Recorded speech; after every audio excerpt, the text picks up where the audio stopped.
Luna hadn't planned to cry in the walk-in freezer, but here she was, arms wrapped around herself, trying to muffle the sound of her own sobs beneath the humming of the cooling system. Her feet ached from the double shift. Her uniform smelled like fried onions, and her manager had just docked her pay for being 3 minutes late. Again, she had 2 more hours left before she rushed to her second job at the laundromat. And after that, maybe 4 hours of sleep before repeating it all over again. 24 years old, and her life felt like an endless loop of exhaustion and silent desperation. She wiped her tears on her sleeve, exhaled, and walked back out like nothing had happened. Because that's what Luna did. She endured, always had. That night in her tiny apartment with leaky pipes and thin walls, she found an envelope wedged under her door. Thick paper, elegant handwriting. She almost tossed it aside, but her name was written with too much care. She opened it, and the world cracked open beneath her feet. Dear Miss Luna Rivas, I regret to inform you of the passing of Mr. Victor Caravelli. You have been named the sole heir to his estate as confirmed by legal documentation and DNA testing. Please contact our office immediately. Time-sensitive matters are pending. She read it 3 times. Victor Caravelli. That name was familiar. Her mother had whispered it once in one of her final days at the hospice, voice trembling. He was her father, but he chose his world, not us. Luna had never cared to look for him. She was used to being unwanted, but now he was dead and had left her everything. She thought it was a mistake, some scam, a cruel joke. But the next morning, a sleek black car was waiting outside her building. Men in suits. A lawyer with kind eyes and an unsettling smile. It's real, he said. You're a billionaire now, Miss Rivas. She wanted to laugh. She wanted to run, but she nodded, stunned, and got in the car. Her first glimpse of the Caravelli Tower was like seeing another planet.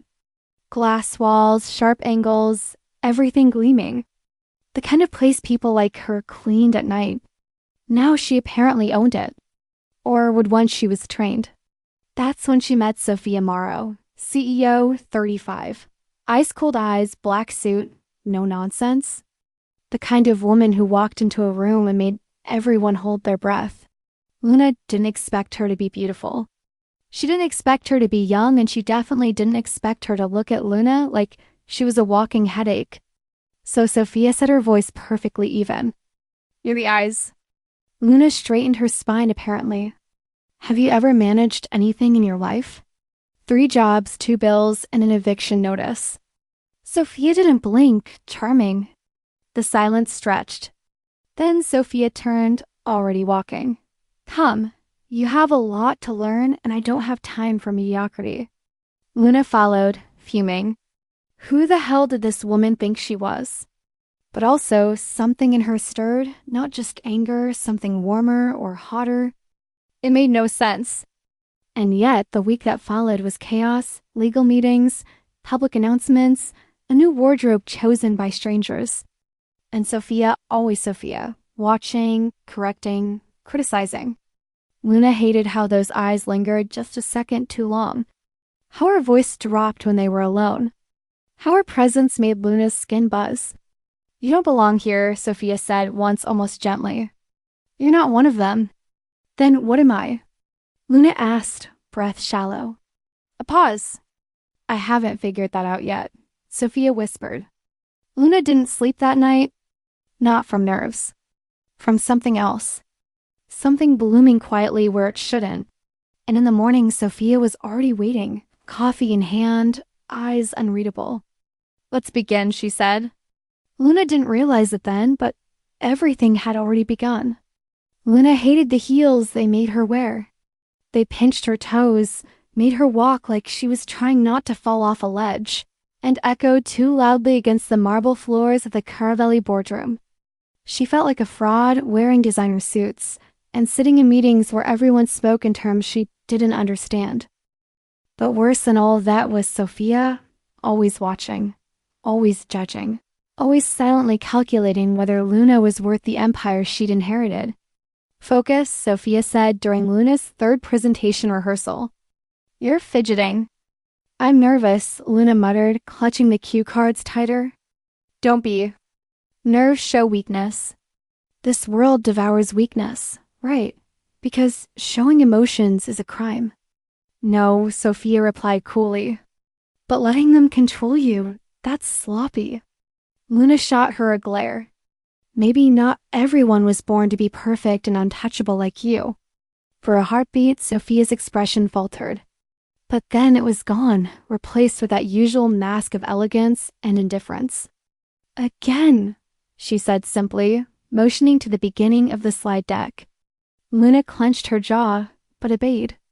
Hours later, after the room was dark and the staff had gone home, Luna found herself in the rooftop garden of the tower. It was quiet up there, full of orchids and warm lighting, and she finally felt like she could breathe.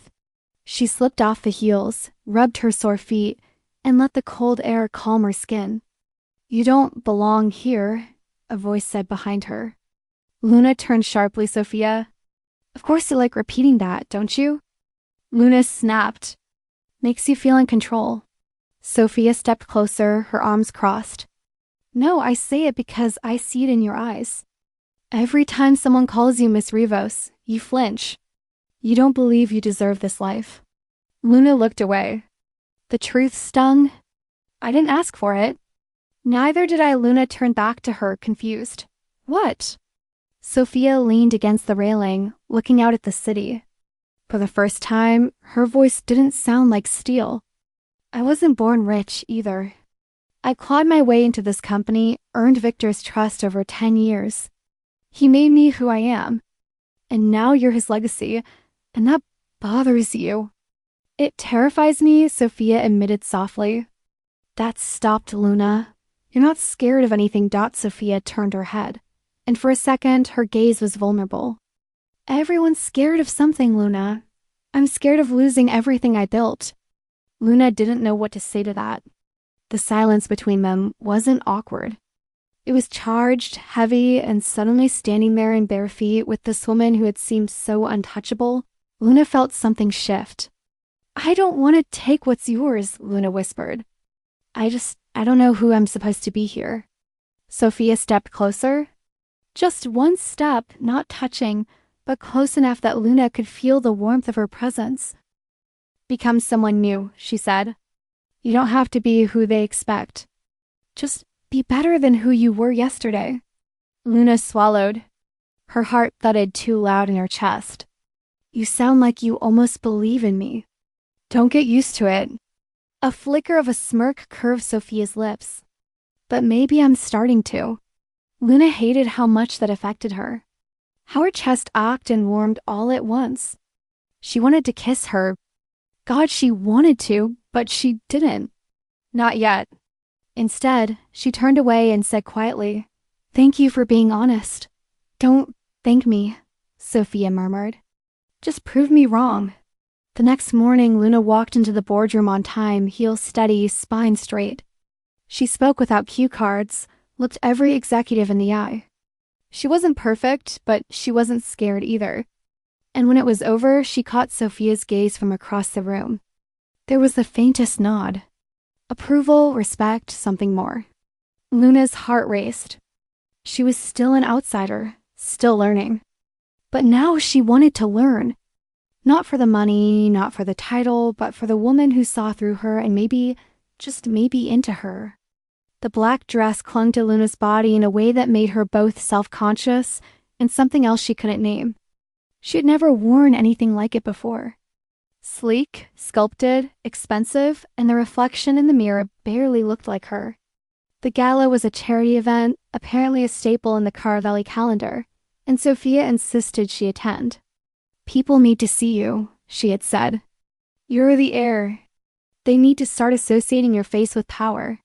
Luna had wanted to disappear into the floor. I don't know how to act at those things. Then watch me, Sophia had replied with a tilt of her head that made it sound like both a challenge and an invitation. Now, standing in the hallway of the penthouse before they left, Luna waited while Sophia finished a call. She was pacing the room, dressed in a tailored black suit that fit her like it had been designed by a god, voice low and commanding. Luna couldn't look away, Sophia ended the call, turned and froze. Her eyes swept over Luna, pausing at her neckline, her bare shoulders, her lips. The silence between them crackled. "Is it too much?" Luna asked, suddenly shy. Sophia's voice came slow, like honey thickened by heat. "It's appropriate." Luna raised an eyebrow. "That doesn't sound like a compliment." "It wasn't meant to be a beat." Then Sophia added, "It was meant to be dangerous." Luna blinked. "Excuse me?" Sophia stepped forward, reaching out, then paused, fingertips barely brushing the fabric on Luna's shoulder. "That dress is going to start wars in that ballroom." Luna's throat tightened. Maybe that's the point. Sophia's eyes met hers, and something passed between them. Undeniable electric reel. But before either could say anything else, the car arrived. The gala was a blur of music, glasses clinking, lights too bright. People circled Luna with forced smiles and questions she didn't know how to answer. Sophia stayed close, always within sight, never too far.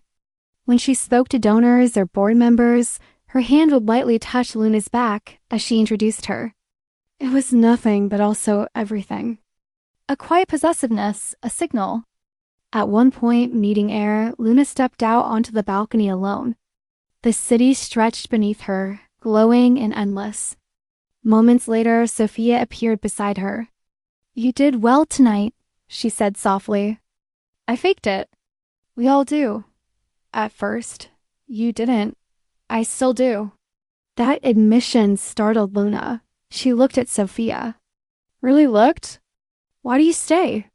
Why didn't you leave when Victor died?" Sophia took a breath, her expression unreadable. "Because I built this with him." And because she trailed off because Sophia turned to her and her voice lowered. "Because I thought I was finished feeling things. And then you showed up." The words hit Luna like a current. "Sophia, don't." Sophia whispered, stepping closer. "Not tonight. Just let it be what it is." "And what is it? A mistake?" She said almost painfully, "But I can't stop." Luna's heart was hammering. She wasn't sure who moved first. Maybe it was both of them. But suddenly, Sophia's hand was on her waist. Luna's fingers and her hair and their mouths were impossibly close. The kiss didn't happen, but it lived there in the breath between them. Sophia pulled back first, eyes burning. "We should go, right?" Luna said, breathless. But as they turned to leave, Sophia's fingers grazed Luna's hand intentionally this time, a promise or a warning. The rest of the night, Luna couldn't feel anything but that almost touch. Couldn't stop wondering what would have happened if neither of them had pulled away. Luna didn't sleep that night. She lay awake in the massive bed of the Caravelli penthouse, staring at the ceiling, her thoughts looping in circles. Every time she closed her eyes, she saw Sophia's face inches from hers, felt the warmth of her breath, the weight of almost being kissed.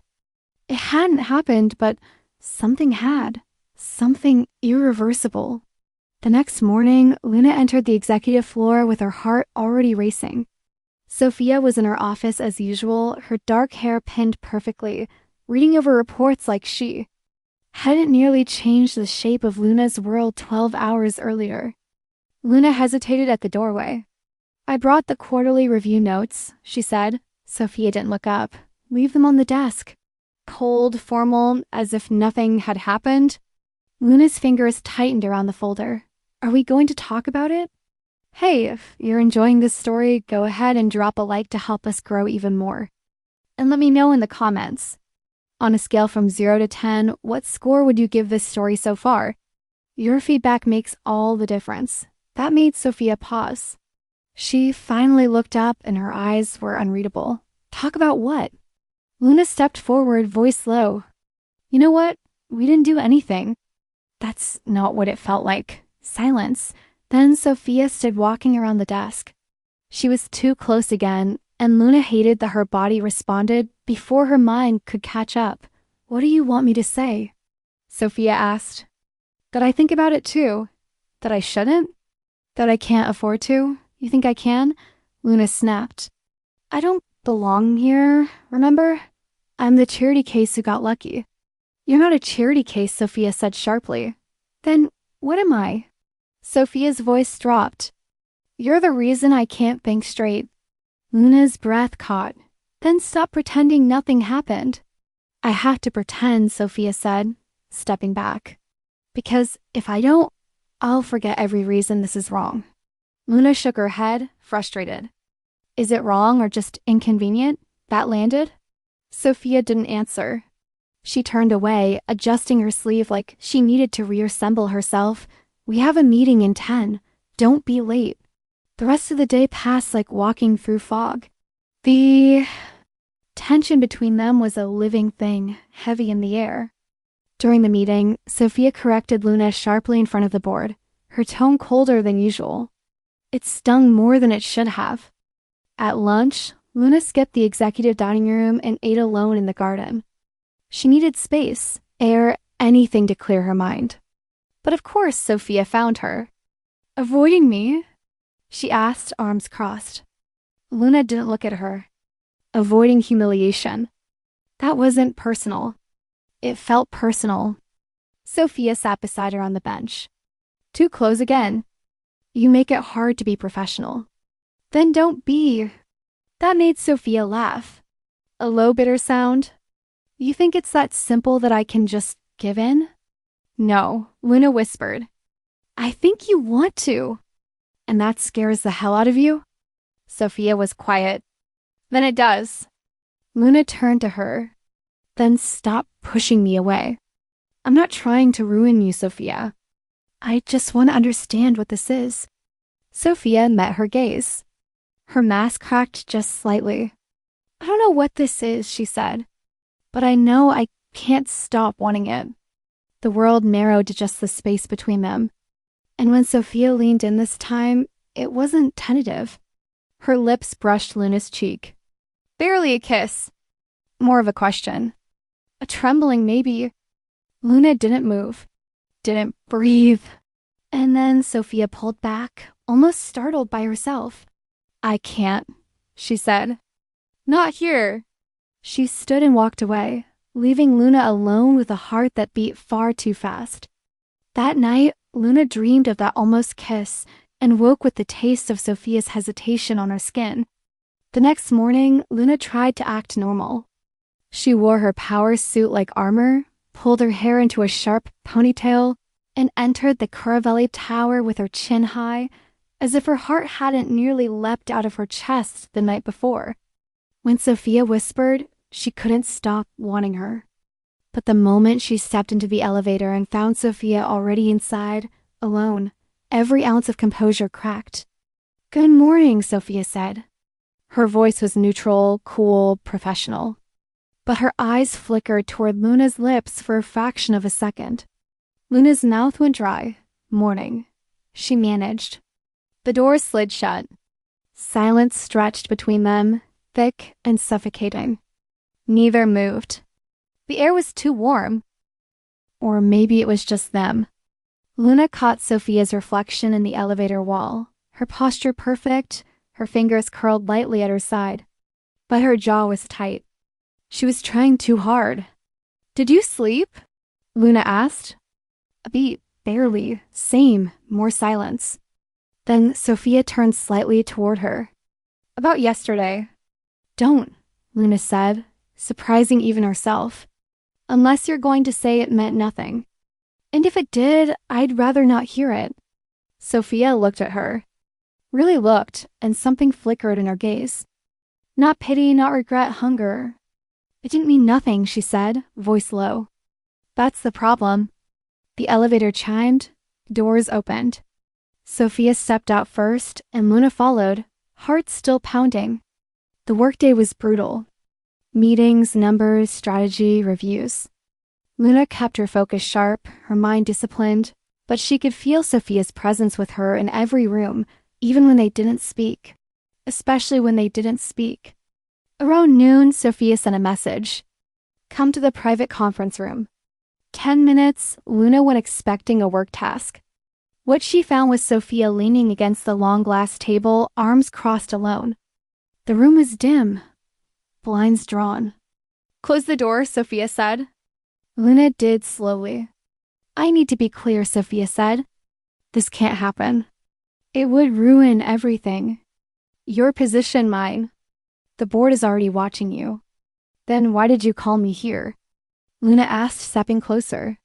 "Because I wanted to see if I could be near you and feel nothing. And I can't."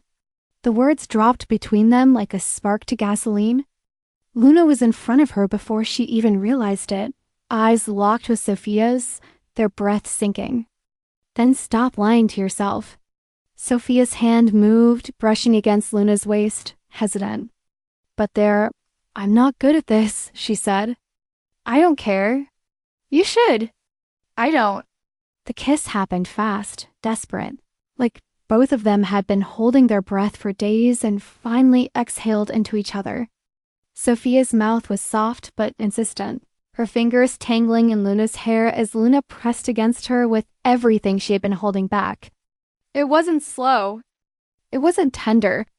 It was fire, dangerous, addictive, inevitable.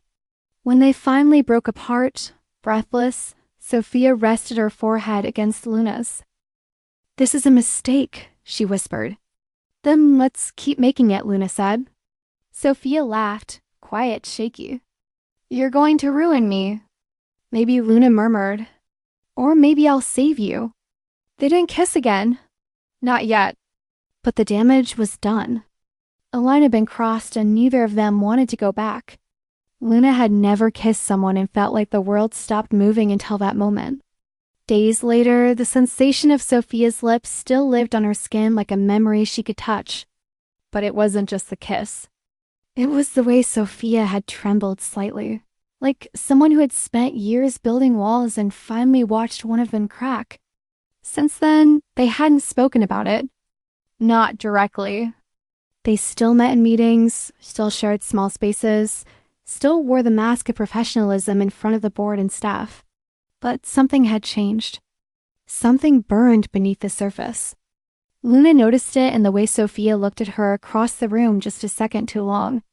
In the way her voice lowered when they were alone. In the way her hand brushed Luna's as if by accident and then didn't pull away fast enough. It was all happening in shadows. Quiet glances, silent longing. But Luna was not the kind of woman who liked pretending. She had grown up poor, surviving by facing hard truths head-on. So when Sophia called her into her office again, alone, Luna walked in with her heart already pounding. "Close the door," Sophia said, as always. Luna did, but this time she didn't stand by the desk like a subordinate. She walked to the window instead, arms crossed, staring out at the city.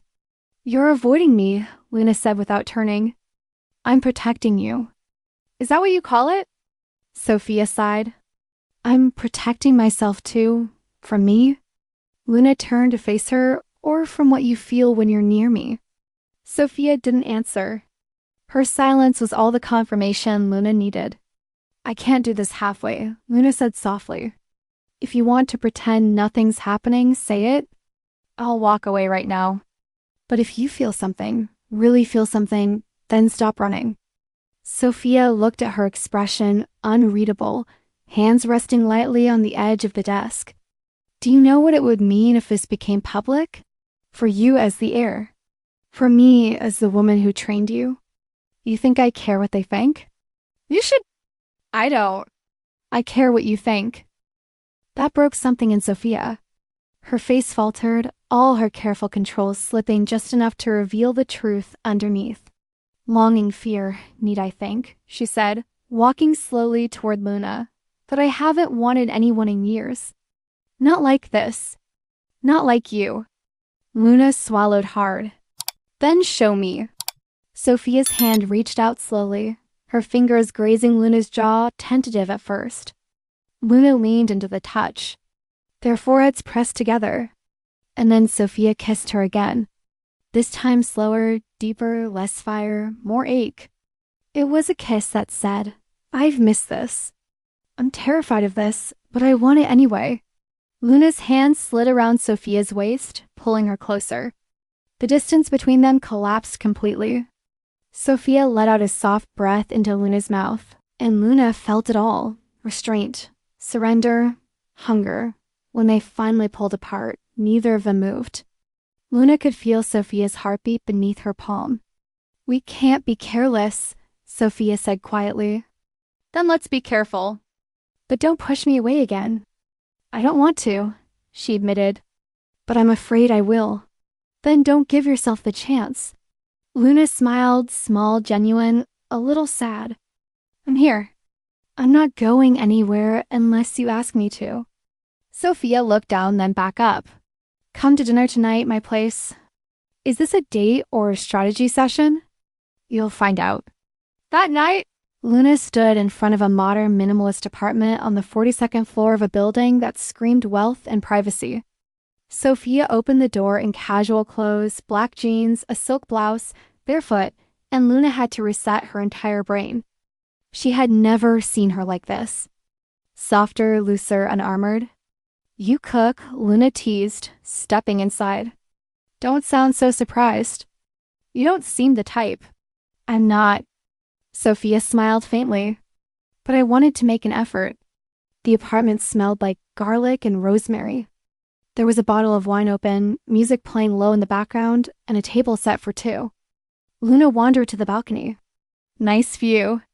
"I prefer the one inside," Sophia said behind her. Luna turned. "You're flirting." "I'm failing at pretending I'm not." Dinner was awkward at first. Small talk, business talk. But with each sip of wine, with every shared glance across the table, the space between them began to disappear again. Luna noticed the way Sophia looked at her when she laughed. The way her fingers tapped nervously on her glass when Luna got too quiet. After dinner, they moved to the couch, wine in hand. The city lights glowed behind them. "I haven't done this in a long time," Sophia confessed. Been vulnerable. Trusted someone. "Me neither," Luna said. "But I want to try with you." Sophia looked at her, open, searching. Then she reached out and took Luna's hand, slowly threading their fingers together. "Stay," she said. Not a command or request. Luna's heart clenched. Yes, they didn't rush. Their kiss this time was soft and slow, a careful promise instead of a collision. Luna's hand slid over Sophia's back, memorizing the lines of her body while Sophia's mouth traced gentle paths along Luna's neck, shoulder, cheek. When they lay tangled together later on the couch, Luna's head resting on Sophia's chest, neither said a word. There was nothing to explain. Not anymore. Luna never thought that waking up wrapped in someone's arms could feel like safety. But as sunlight slid through the curtains of Sophia's apartment and warmed the sheets around them, she found herself wishing time would stop. Sophia's breath was soft against her neck, one arm draped loosely around her waist. It was a side of the CEO no one else would ever see, unguarded, quiet, so human it hurt. Luna turned slowly to face her, careful not to wake her. She studied her features, the gentle curve of her mouth, the slight furrow in her brow, even in sleep. She looked like someone who had learned to fight through every emotion and was finally tired of fighting. When Sophia stirred, eyes blinking open, her first instinct was to pull back slightly, as if the weight of what they'd shared was already pressing down on her. Morning, Luna whispered, reaching to brush a loose strand of hair from Sophia's forehead. Sophia held her gaze. You stayed? You asked me to, and you actually listened. I'm full of surprises. Sophia smiled, but it faded quickly. This can't be routine. It isn't? If we make it normal, people will notice. Luna's voice dropped. Let them, it's not that simple. I know, Luna said softer now. But I also know I don't want last night to be something we erase. Sophia sat up, wrapping a robe around herself. The shift in her energy was immediate. CEO Sophia slipping back into place. Luna felt the loss like cold air on skin that had just been touched. We have a board meeting in an hour. Sophia said, you should get ready. Luna dressed in silence, her mind spinning. The contrast between night and day, between closeness and distance, was dizzying. Back at Caravelli Tower, everything had returned to appearances. Sophia barely looked at her in the elevator. At the meeting, she addressed her by her full name. Miss Rivos, will you present the numbers? Like nothing had changed. Luna played along. She always played along, but it hurt more now because something had changed. And pretending otherwise only made it worse. At lunch, Luna sat alone in the private lounge, pushing food around her plate. A voice interrupted her thoughts. Trouble in paradise. Luna looked up to find a woman, tall, sharp, and too confident, leaning against the doorframe. I'm sorry, who? Elena Moretti, the woman said, extending a hand. Lead counsel for Caravelli. Sophia and I go way back. Luna shook her hand wearily. Nice to meet you. Elena tilted her head, studying her. You know, you're not what I expected. You and everyone else. No, I mean it. You've got something. Her tone shifted lower, curious. She sees it too. You know, Sophia, she doesn't let people in ever. Luna stiffened. We're just working together. Of course you are, Elena said, her smile too knowing. Just be careful. Power changes people and feelings make them reckless. With that, she left, her heels clicking a little too loudly as she walked away. Luna sat there, heart pounding. Who was Elena to Sophia? And why did it matter so much that she noticed her? That afternoon when Luna confronted Sophia in her office, her words came out before she could soften them. Who's Elena? Sophia blinked. Excuse me. She came to me today. Made some comment about you not letting people in. It felt like a warning. Sophia's expression hardened. Elena is protective. Sometimes more than necessary. Protective of you? She was a part of this company before you came, Luna. Don't make this personal. It is personal, Luna snapped. You hold me all night like I'm the only person you've ever trusted and then treat me like a stranger in front of everyone. I'm trying, Sophia, but I'm not a game. The room went still. Sophia exhaled slowly, her voice quieter now. You're not a game. You're a risk. And you're afraid of taking it. Yes, Sophia admitted. Because I've built everything I have on being untouchable, on never needing anyone. And you make me want things I shouldn't want. Luna's voice trembled. Then want me. Sophia looked torn.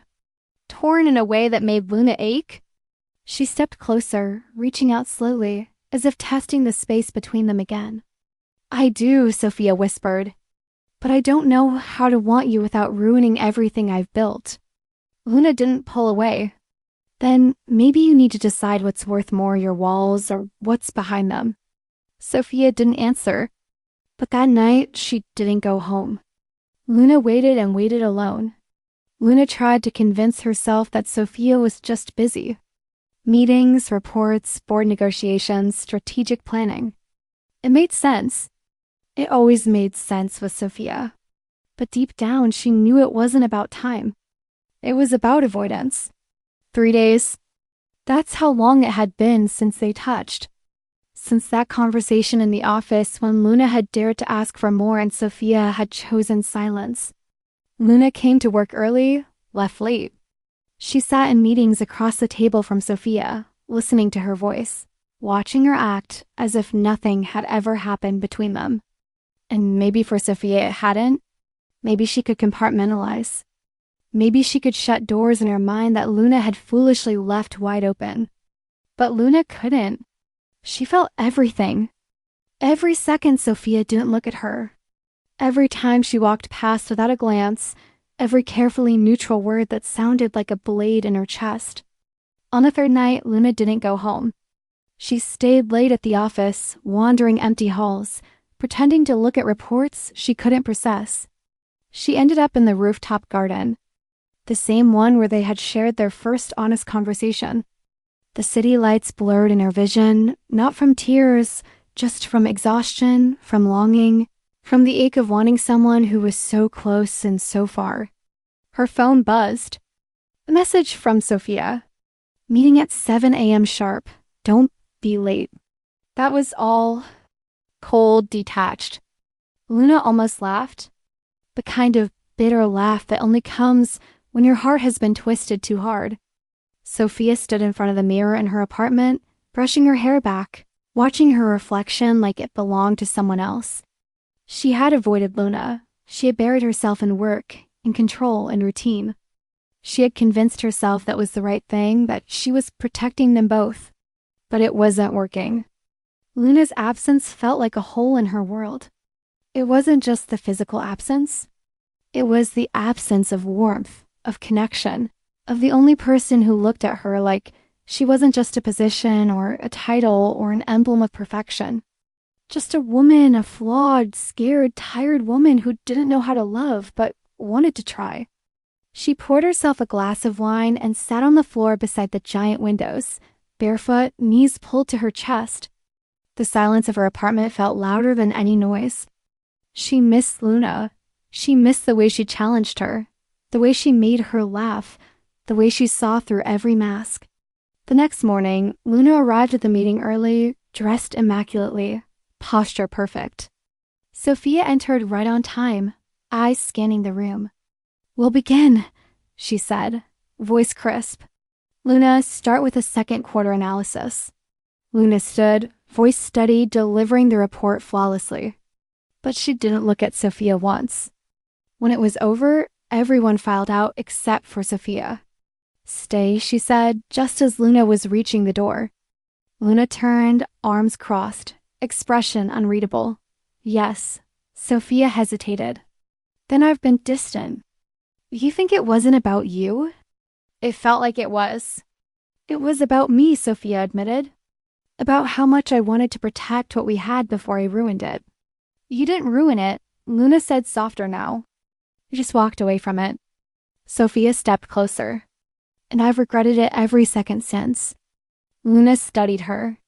"Then why now?" "Why tell me today?" "Because I had a dream last night. Sophia said you were leaving, and I woke up reaching for someone who wasn't there." Luna's throat tightened.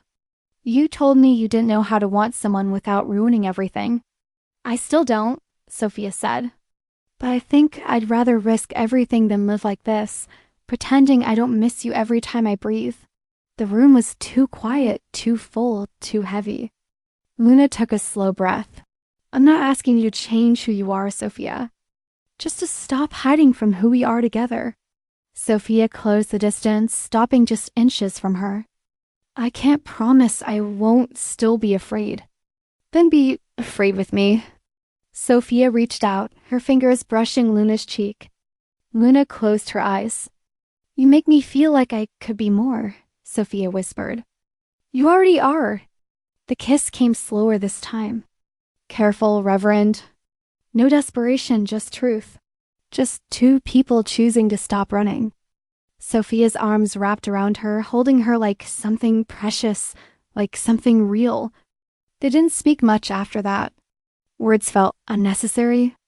Sophia leaned her forehead against Luna's, both of them breathing the same air. "Come home with me," she whispered. "Please." Luna nodded. That night, they didn't rush. They undressed each other slowly, like every touch was sacred. The bed wasn't a battlefield this time. It was a sanctuary. Fingers tangled, lips wandered, bodies fit together like truths finally told. Afterwards, wrapped in sheets and each other, Luna whispered, "You don't have to be perfect with me." And for the first time in years, Sophia believed it. Luna felt the shift before she saw it. A slight coldness in the eyes of board members. Conversations that paused when she entered the room. Invitations to events that never arrived. Something was changing at Caravelli Tower and not in her favor.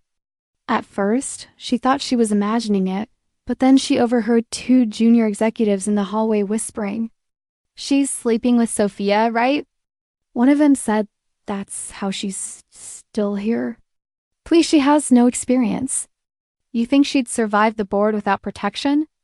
Nepotism and favoritism. Impressive. Luna didn't react. She didn't give them the satisfaction, but she carried those words with her for the rest of the day like stones in her chest. That night, she didn't go to Sophia's apartment. She couldn't. Not when the voice in her head started to echo their doubts. Am I just a weakness she lets in behind closed doors? Do they think she's keeping me because of what we do in bed? Do I think that? Sophia noticed the silence immediately. No messages, no late-night visits, no soft kisses in the hallway between meetings. At first, she gave Luna space, thinking maybe she was overwhelmed. But by the third day, she felt something deeper. Fear. Fear that she'd pushed too hard, or worse, hadn't fought hard enough. She found Luna on the 32nd floor alone in the small research lounge, staring at a tablet she clearly wasn't reading. "You're avoiding me," Sophia said. Luna didn't look up. "I'm working." We both know that's not true. A pause. Then Luna closed the tablet. "Do you know what they're saying about us?" Sophia stiffened. "People always talk. They think I'm using you. That you're protecting me? That I'm nothing but your toy." "You're not." "Then why does it feel like I am?" Sophia moved to sit beside her, but Luna stood. "They think I don't deserve this place.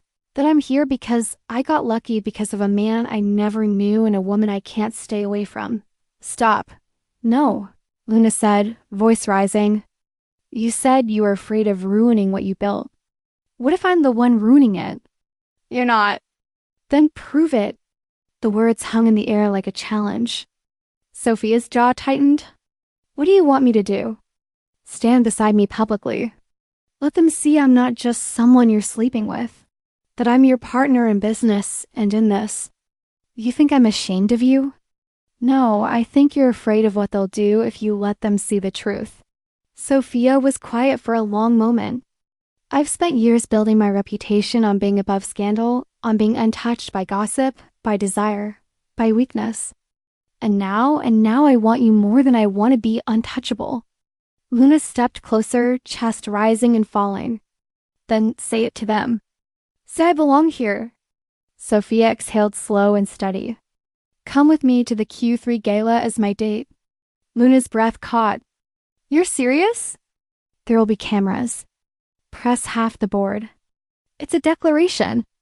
And what will they think that I finally stopped pretending? I don't care what they think." The day of the gala arrived with tension clinging to Luna's skin. She wore a deep emerald dress, elegant and tailored, hair pulled into a smooth twist that Sophia had once said made her look like a queen.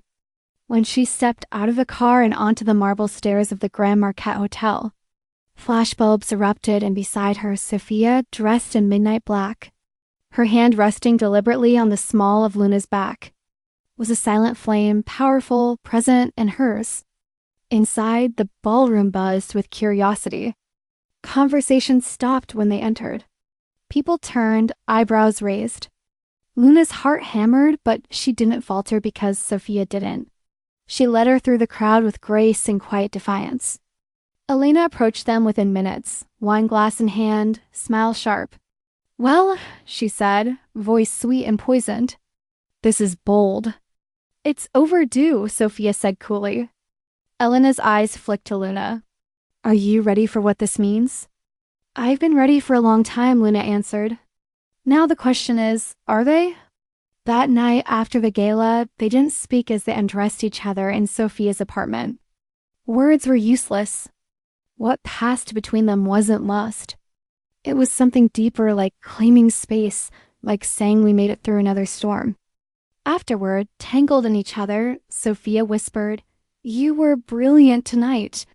I was terrified. "You didn't show it." "I didn't need to." "You were beside me." Sophia kissed her shoulder. "I'm not going anywhere." And Luna, for the first time in her life, believed it.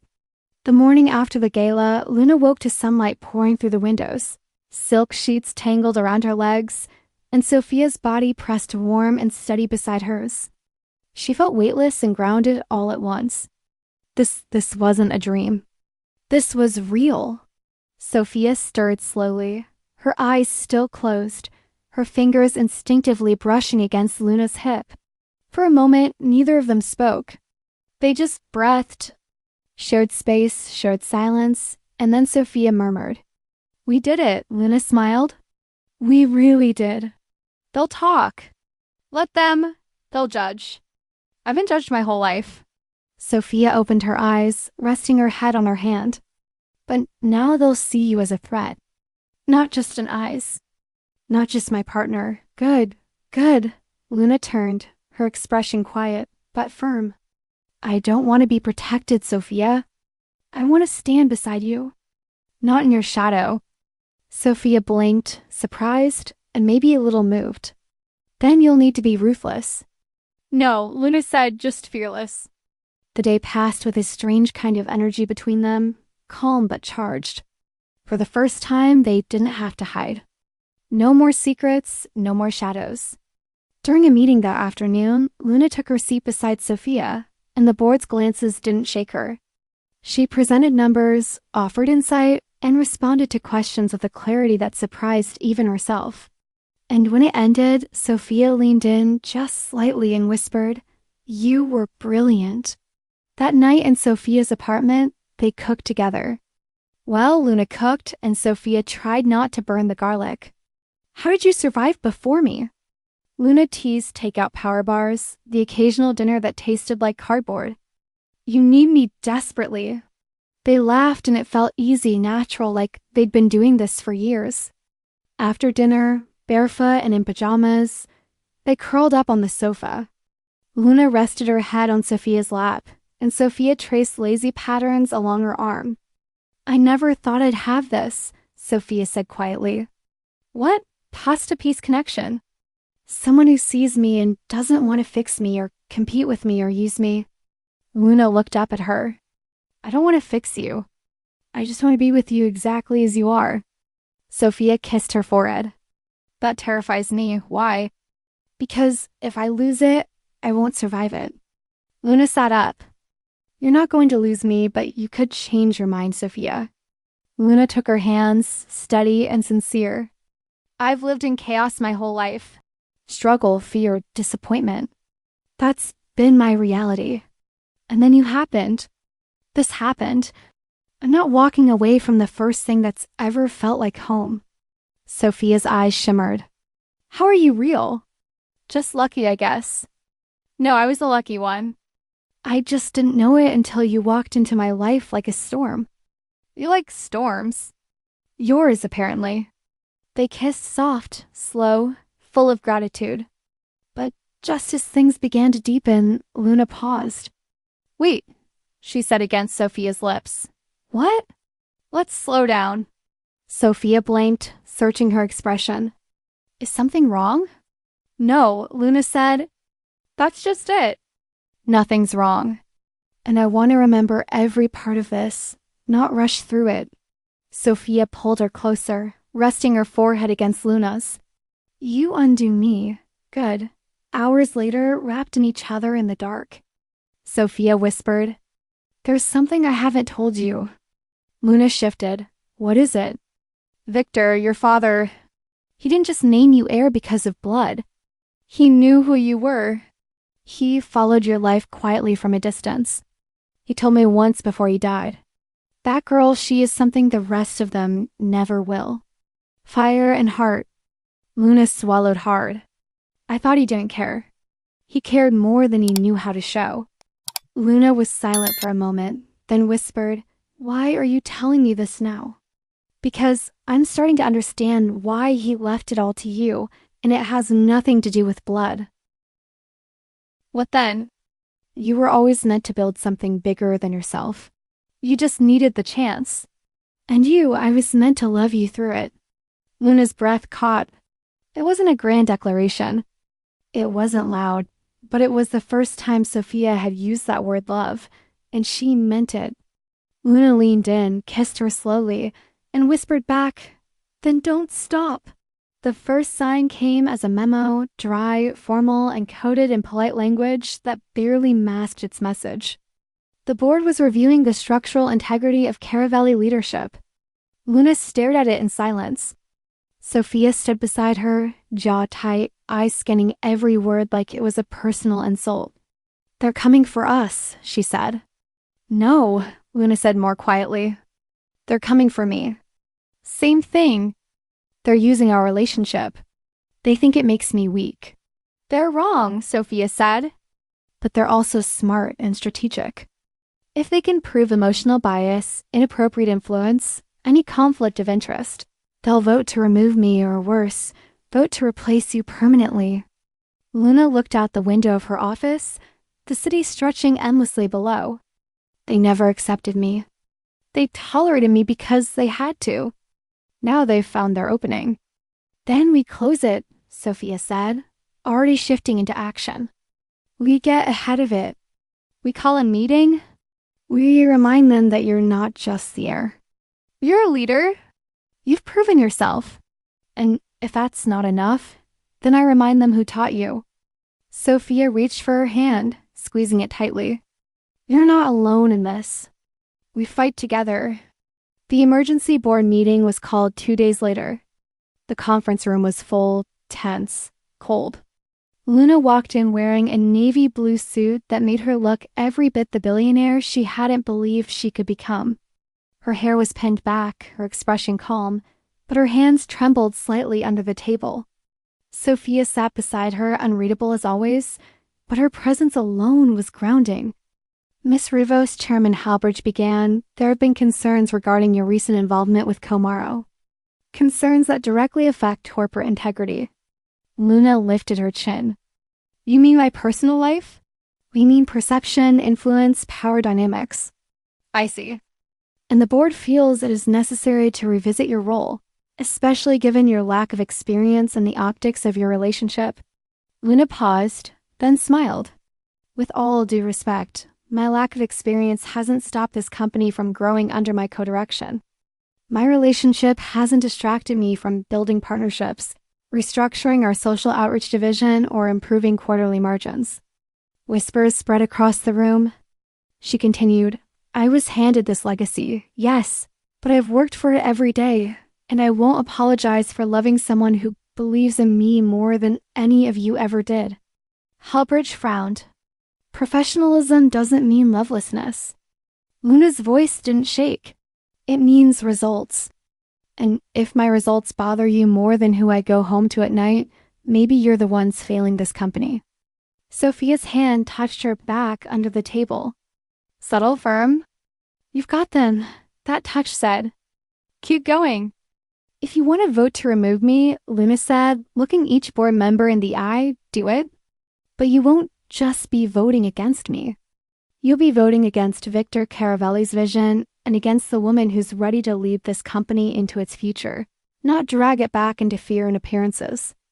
The room was dead silent. Then slowly Halbridge sat back. Very well, he said. No vote today.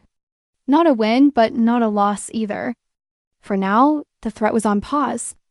That night in Sophia's apartment, Luna collapsed onto the couch. I feel like I aged 10 years in that room. Sophia handed her a glass of wine, then sat beside her, folding her legs up and tucking herself close. You were perfect. I was shaking the whole time. No one noticed. You noticed always. Sophia leaned in, brushing her lips over Luna's cheek. You were so strong. I was terrified. Me too, really. Sophia nodded. I've never had anything to lose before. Not like this. Luna turned to her. You're not going to lose me. I know. Then why do you still look scared? Because when you love someone this much, every threat feels personal. Luna exhaled, resting her forehead against Sophia's. Then let's stop waiting for them to come after us. Let's build something they can't touch. Were you thinking a foundation in Victor's name? Community work, youth programs, something public, uncheckable. They want to say I'm not worthy. I'll prove them wrong in every headline. Sophia smiled. You're dangerous when you're inspired. You love it. I do. They kissed slowly. No fire, no rush, just warmth, trust, a promise sealed in silence. Later that night, lying together in bed, Sophia whispered, If they ever force me to choose between them and you, don't say that. I already know what I'd choose. Luna turned to her, eyes glassy. I'm not going anywhere. Neither am I. They held each other tighter because the storm wasn't over. But now they were facing it side by side. The press conference announcing the Caravelli Foundation was held in the glass atrium of the tower, sunlight streaming in through high ceilings, casting long shadows on marble floors. Luna stood at the podium, flanked by Sophia on one side and the new foundation director on the other. Cameras flashed. Journalists took notes. But all Luna saw was Sophia standing proudly beside her, gaze steady, lips softly curved in the way only Luna knew meant "I'm proud of you." She spoke about outreach, access, education, a future where wealth served people, not power. And when she finished, the applause was genuine. Even the board had no objections left. She was no longer the girl who had walked into the tower in second-hand shoes and a cracked phone. She was someone, and for once she believed it. After the event, Sophia led her to the rooftop garden, their garden, away from the noise. Luna exhaled as she leaned on the railing. "I can't feel my feet. They'll come back eventually." "Do you think it worked?" "I think they saw who you are. That's all we ever needed." Luna turned to her. "I couldn't have done it without you." Sophia's fingers brushed her face. "You never needed me, Luna. You just needed someone to believe you could do it." Luna leaned in, resting her forehead against Sophia's. "You're still everything I never knew I needed, and you're everything I never thought I deserved." They kissed slowly, letting the moment melt into something warmer than sunlight. The celebration was small and private. Just them. A quiet dinner at home, soft music, laughter echoing in the kitchen as Luna tried to teach Sophia how not to burn garlic for the third time. They danced barefoot in the living room, wine glasses half full, hair falling out of place, hearts completely out of hiding. "You know," Sophia whispered, tracing a finger down Luna's arm, "I think I might love you." Luna froze, not because it was unexpected, but because it felt so complete. "Say it again," she breathed. Sophia smiled. "I love you." Luna's eyes glistened. "I've been waiting to hear that my entire life. And I've been waiting to say it to someone who wouldn't run." "I'm not running." "I know." That night, they didn't rush anything. They didn't need to. The intimacy between them was no longer new. It was theirs. A language they spoke in touches, in silence, in the way their hands always found each other in the dark. The next morning, Luna was at the cafe near the tower, grabbing a coffee before her meeting when she heard someone say her name. Not Miss Rivos, not Miss Caravelli, just Luna. She turned slowly and everything inside her dropped. Nina, the woman standing there, wore a faded denim jacket. Her hair longer, her eyes more tired. But unmistakably it was her. Her sister, half-sister. Same mother, different lives. Luna's throat closed. "I thought you were in Texas." "I was." "Nah." Looked her up and down. "You clean up nice." "What are you doing here?" "I came looking for you. Why?" "Because you disappeared, Luna. You just became someone else. And I wanted to see if that someone still remembered where she came from." Luna's chest tightened. "I didn't disappear." "You stopped answering. You stopped writing. No calls, no birthdays, no goodbyes. I was surviving. So was I. The weight of it hit her like bricks. All the memories she had locked away. Nights on the foster home floor, whispering promises to protect each other, fighting over scraps of food, holding hands in the dark when the world was too much. Luna swallowed. "I didn't forget. I didn't know how to go back." Na crossed her arms. "I'm not asking you to go back. I'm asking if there's still room for me in whatever this new life is." Luna looked down at her phone. She had 10 minutes until her meeting, but nothing in the world felt more urgent than this. "Do you have time for you?" Mina's voice cracked. "Always." Hours later, Luna arrived home to find Sophia reading by the window, glasses perched on her nose, bare feet tucked under her.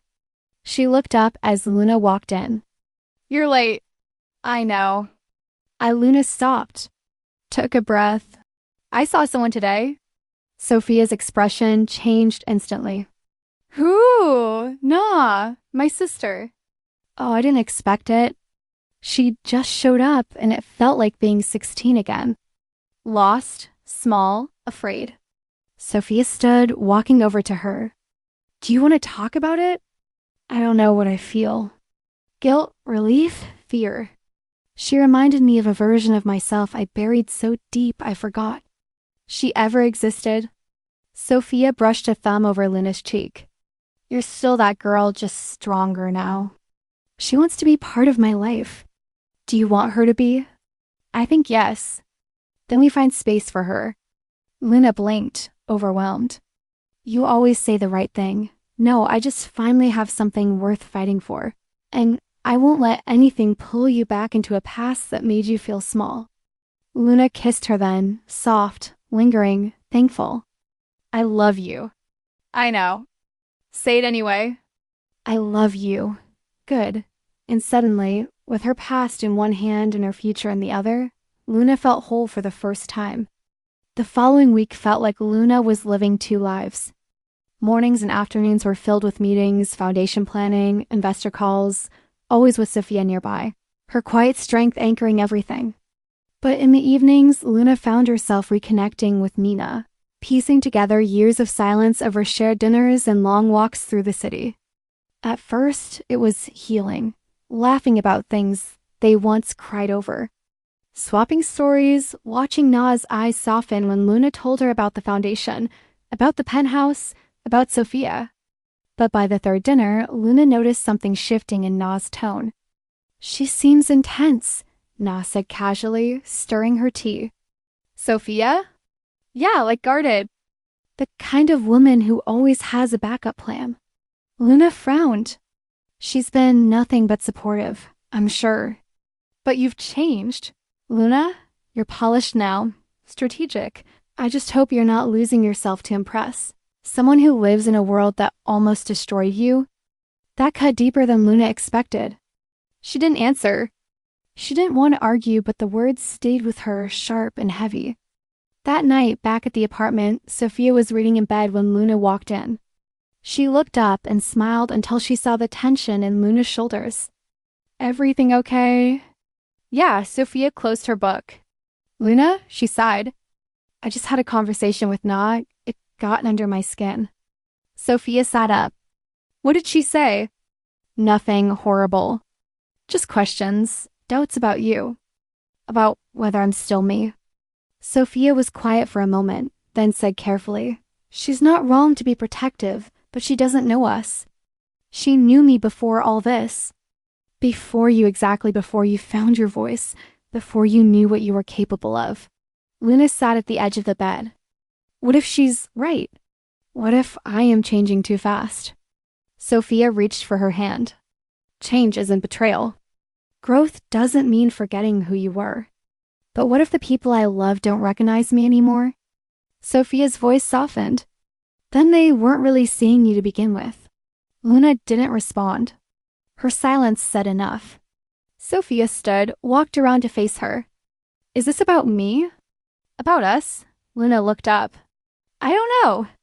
I just feel pulled. Like I'm being asked to choose between who I was and who I'm becoming. Sophia nodded slowly. I know that feeling better than anyone. Then help me. I am. Sophia cuped her face gently. You don't have to choose. The girl who survived everything, she's still in you. And the woman you're becoming, she's worth loving too. Luna leaned into her touch. It's just a lot. Having a sister again, trying to make space. You don't have to do it alone. I don't want you to feel pushed aside. I don't, Sophia said. But I'd be lying if I said I wasn't a little afraid of what? Of being something you outgrow. Luna's eyes filled with tears. That will never happen. Sophia kissed her then, not to claim her, but to remind her, I'm still here. The next day, Luna invited Na to the foundation offices. She wanted to include her to show that the life she was building had room for where she came from. But Sophia wasn't prepared. Seeing Luna walking the halls with someone else at her side, laughing in a way she didn't with anyone else, unsettled her, not with jealousy, but with fear. Because that version of Luna, the raw, impulsive, fiercely loyal girl, was unfamiliar and beautiful, Sophia stayed in her office longer than usual.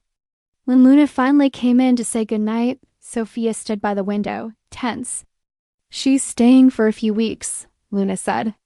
"Just until she figures out what's next." Sophia nodded. "Of course, you're distant." "I'm trying not to be." "Then don't be." Sophia turned. "I see a side of you with her that I don't know, and I don't want to lose the one I do." "You're not losing me." Sophia's voice dropped. "Then hold on to me." Luna walked up to her, wrapping her arms around Sophia's waist. "I'm right here." Sophia held her tightly, her voice almost a whisper. "Just don't forget who we are in the middle of remembering who you were." "I won't." They kissed slow, deep, and almost desperate. A kiss that said, "Stay with me through this too." And Luna, pressing her forward to Sophia's, whispered, "You're not something I found along the way. You're part of where I'm going." Sophia didn't answer. She just held her tighter. Sophia knew the shift before Luna ever said a word. It was in the way her eyes avoided hers when they were in meetings. In the way her voice softened on phone calls when she said, "I'll be home soon," but never quite meant it. In the way the toothbrush Luna used no longer stayed on the bathroom sink. One night turned into two into 5. And suddenly, Sophia was sleeping alone again. Not because of distance, but because Luna was caught between two worlds. That morning, as Sophia buttoned her blouse in front of the mirror, her phone buzzed. "A message from Luna. We need to talk. Can I come by tonight?" Sophia stared at it for a long moment before replying. Yes, she didn't ask what it was about. She already knew. And it made her chest ache in a way she hadn't felt since before. Luna, since before she ever let someone into the places she thought were too sharp to be touched. That night when Luna walked in, the air between them felt different, heavier. Charged with something too complicated for language. "You look tired," Sophia said gently. "I am." Luna sat on the edge of the couch, fingers interlaced. "I've been talking to Nina a lot. I figured she's struggling. She wants to go back to school, start over, but she can't afford it." Sophia crossed her arms quietly. "And you want to help?" "I need to. She's my family." "I understand." Luna hesitated. "But it's not just about the money." "She wants me to come with her." Sophia blinked. "Where?" "Back to Texas, just for a while to help her get settled, get grounded." "She's scared." "And you're scared she won't survive it alone." "She's all I have for so long." "I owe her more than this." Sophia's voice was calm, but her jaw clenched slightly. "How long is a while?" "A few months, maybe more." Silence. Then Sophia nodded slowly. "And what about us?" Luna's eyes shimmered. "That's what I came to talk about." "You're leaving." "I don't want to." "But you are." "Not forever, Luna," Sophia said softly. "When someone leaves to go find themselves, they rarely come back the same." Luna stood, heart pounding. "I'm not running from you. I'm not trying to escape. I feel like I have to do this, and I feel like I'm losing you." "You're not." "You say that, but you're choosing a past you barely survived over a future you're finally building." Luna stepped closer. "I'm choosing someone who once chose me when no one else did. And what about me?" Sophia's voice broke slightly. "I chose you every single day, even when it terrified me." "I know, do you?" "Yes." Luna took her hands, desperate. "Now, this isn't about choosing between you and her. It's about choosing to be the kind of woman I can live with. And that woman doesn't. Abandon the people she loves when they need her most, even if it costs you something you love." Luna's throat tightened. Even then, Sophia closed her eyes for a long moment, then opened them, glassy and unreadable. "Will you come back? If you'll have me, I'll always have you. But I can't promise I'll be the same when you do." "Neither can I." They stood like that, still touching, still loving, but already apart. At the airport 2 weeks later, Sophia didn't go inside. She waited in the car, parked where she could see Luna walking toward the gate. Luna turned once, scanning the crowd. Their eyes met through the windshield. Luna raised a hand. Sophia nodded. No smile, just a silent go. The weeks that followed were colorless. Sophia buried herself in work. Luna sent short messages, updates, photos, apologies between the lines. But something about the distance changed the rhythm between them. There were no long calls. No I miss yous. Just space, a lot of it, and silence. But then 2 months later, the silence broke. Sophia arrived home late from the office. There was music playing, candles lit, a familiar pair of shoes by the door. Her heart stopped. Luna, she called out, barely breathing. And then Luna stepped into the light. Jeans, messy hair, tired eyes, but smiling. Hi, Sophia dropped her bag. You're back. I couldn't stay away. Is she okay? She's starting over. And I realized, so am I... Sophia walked to her slowly. What does this mean? Luna reached up, touching her face. It means I remembered something while I was gone. What? That home isn't where you come from. It's who you come back to. Sophia closed her eyes. And this time when they kissed, it wasn't just love. It was relief, forgiveness, and something stronger than either of them had ever known. A second chance. Luna had never been afraid of starting over. She had done it too many times to count. New cities, new jobs, new nights curled up in strange beds, praying the world wouldn't forget she existed. But coming back to Sophia wasn't starting over. It was something different, something permanent. She had returned not because she was lost, but because she was finally found. 2 months in Texas had changed her. Not in a loud, dramatic way, but in small, quiet shifts.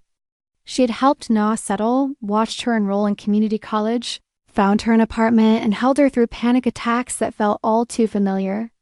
And through all of it, Luna realized something simple and terrifying. She could love her sister and not lose herself. She could hold her past with one hand and reach for her future with the other. And at the center of that future was always Sophia. Always. Now back in the penthouse. Their penthouse. Luna watched as Sophia moved through the kitchen barefoot in a silk robe, making tea like no time had passed. But everything had changed. Because this time there were no walls left between them. I thought I was dreaming, Sophia murmured, handing Luna a mug. You weren't. You didn't call. I didn't want to say it in a message. Say what? Luna took the mug, heart full that I'm done running from anything from you. Sophia studied her. Are you staying? I'm home. Sophia blinked and something in her softened in a way Luna had never seen before. Not even after their first kiss. Not even after their first night. This wasn't passion. This was peace. You know, Sophia said, voice steady. I didn't let myself believe you'd come back. Not fully. Then I guess I'll have to remind you every day that I did. Luna stepped closer. And that I'm not leaving again. Good, because while you were gone, I changed the bedroom. You what? Bigger bed. Seriously, you take up a lot of space. You love it, I do. They laughed and Luna leaned into her, arms wrapping around Sophia's waist, forehead to forehead. I love you. Say it again. I love you. Say it like you mean it. I love you. Sophia kissed her slow, deep smiling. The months that followed were a blur of soft mornings and stronger decisions. Luna took on a more active role in the foundation. Now with confidence that didn't need validation, she stood beside Sophia, not as a shadow, but as a partner, her own voice, her own power. The board eventually gave up their resistance. The numbers were undeniable, the impact even more so. Luna became not only the heir, but the heart of the company's transformation. And Sophia, who once ruled through silence and solitude, found strength in being seen, in being known, in being loved. Their love became something unshakable. Not dramatic, not public, but real. Like the way Sophia kissed Luna's shoulder before meetings, like the way Luna brought Sophia flowers on Tuesdays, just because, like the way they danced in the kitchen with no music. One night, curled up together after a long day, Sophia whispered, Do you remember the first time we met? You mean when you basically told me I didn't belong? You were such a pain. You were such a snob. We were impossible. And now we're inevitable. Luna smiled, kissed her neck, and whispered, "We always were." Outside, the city sparkled below them, full of stories. But up here, in the warmth of each other's arms, Luna and Sophia finally had everything they needed. No more running, no more questions, just love and a life they built together. If you enjoyed this content and want to support the channel in a special way, try clicking the thanks button below. It's the one with the heart and $sign icon. With super thanks, you can make a direct contribution to the channel, which helps me keep creating awesome videos for you.